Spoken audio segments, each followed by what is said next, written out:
দেবরের বাড়িতে দাওয়াতে যাচ্ছি পরিবারের সবাই মিলে। এমনিতেও দুপুরে দাওয়াত পেলে আমি একটু বেশি খুশি হয়ে যাই। রান্না বান্না তো থাকেই না, ইচ্ছা মতো সাজুগুজু করে দাওয়াতে যাওয়ার মজাই আলাদা। এইবার ঈদে আমার অনেকগুলো ড্রেস হয়েছিল, সবগুলো তো পরাই হয়নি, এখনো অনেকগুলো ড্রেস নতুনই আছে। প্রথমে ভাবছিলাম শাড়ি পরবো, বাট পরে সুন্দরী ফার্সি কাট টাইপের থ্রি পিসটা পরলাম। ব্ল্যাক ব্যাগও মানাতো এই ড্রেসের সাথে, তবে নতুন এই মেরুন কালার ব্যাগটা আজকে নিচ্ছি। সুন্দর একটা ম্যাচিং হিলও নিয়ে নিলাম। বাসার সবার আগে আমি রেডি। আমরা ফুল ফ্যামিলির সবাই যাচ্ছি আজকে দাওয়াতে। আমাদের বাড়িতে আমার শ্বশুর শাশুড়ি ননদ আমার হাজবেন্ড আমরা সবাই থাকি, সাথে আমার দেবরও থাকে আমাদের সাথে। আর আজ সেই দেবরের বাড়িতে যাচ্ছি দাওয়াত খেতে। তবে সবাই একসাথে রেডি হয়ে বের হতে গিয়ে আমাদের একটু দেরি হয়ে গেল। কয়েকদিন হলো আমাদের এলাকাতে এত পরিমাণে কড়া রোদ আর গরম বলার বাইরে, আর এই দুপুরের সময় তো বাহিরে বেরই হওয়া যায় না। আমার পার্সোনাল ড্রাইভার আর বাড়ির সবাইকে নিয়ে রওনা দিয়েই দিলাম। একটা জিনিস আমি নোটিস করছি, যখনই বাড়ির সবাই মিলে কোথাও বের হই তখনই আমাদের লেট হবেই, কারণ আমার শাশুড়ি আমার ননদ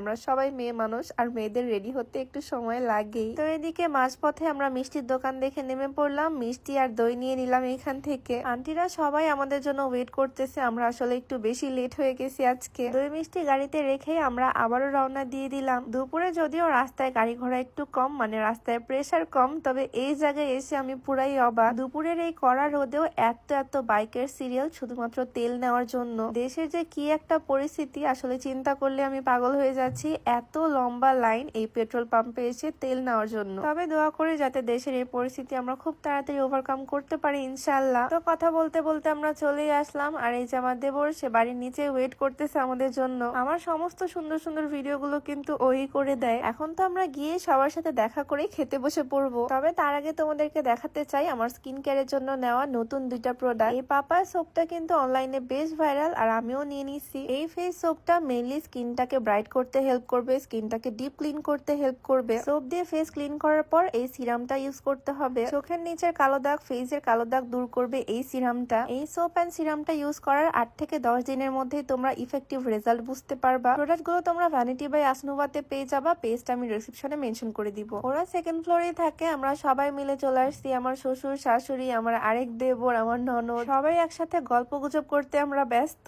তোমাদের এলাকায় এখন গরমের পরিস্থিতি কেমন বলো তো? এইদিকে দেখো আমাদের বাড়ির ছেলে আমাদেরকে আপ্যায়ন করতেছে। আসলে ওকে এত সাংসারিক আমি আগে কখনো দেখিনি। যদিও শুধু ভিডিও না, ও আমার অনেক কাজে হেল্প করে, বলতে পারো আমার পার্সোনাল অ্যাসিস্ট্যান্ট। আমরা সবাই একসাথে এক বাড়িতেই থাকি, তবে 2-1 সপ্তাহ পর মাঝে মাঝে ও নিজের বাড়িতে আসে। আর আজকে ওর বাড়িতে আমরা সবাই আসছি। আন্টি এত এত মজার মজার রান্না করছে, খুব মজা করে আজকে সবাই মিলে খাওয়া দাওয়া করলাম। খাবার দাবার শেষে কোক খেলাম, দই মিষ্টি তো আছেই, আর আন্টি স্পেশাল পায়েসও রান্না করছে। অনেকদিন পর ফ্যামিলির সবাই মিলে একসাথে একটা জায়গায় ঘুরতে আসলাম, খুব ভালো কোয়ালিটি টাইম স্পেন্ড করলাম। বিকাল পর্যন্ত ওদের বাড়িতে আমরা সবাই একসাথেই ছিলাম, আর বিকালের দিকে আমরা আবারও বাড়ির দিকে রওনা হচ্ছি। তবে এখন পর্যন্ত রোদের কি তীব্রতা, বাপরে বাপ। আন্টিদেরকে টাটা বাই বাই দিয়ে দিলাম, আর সবাই মিলে এখন বাড়ির দিকে যাচ্ছি। দেখো আমরা গাড়ি একদম ফুল লোড। তবে যাই হোক, আজকের এই ভিডিওটা আর বেশি বড় করব না। সবাই ভালো থাকো, সুস্থ থাকো। তোমাদের সাথে দেখা হয়ে যাবে নতুন কোনো ভিডিওতে। সবাইকে আল্লাহ হাফেজ, আসসালামু আলাইকুম।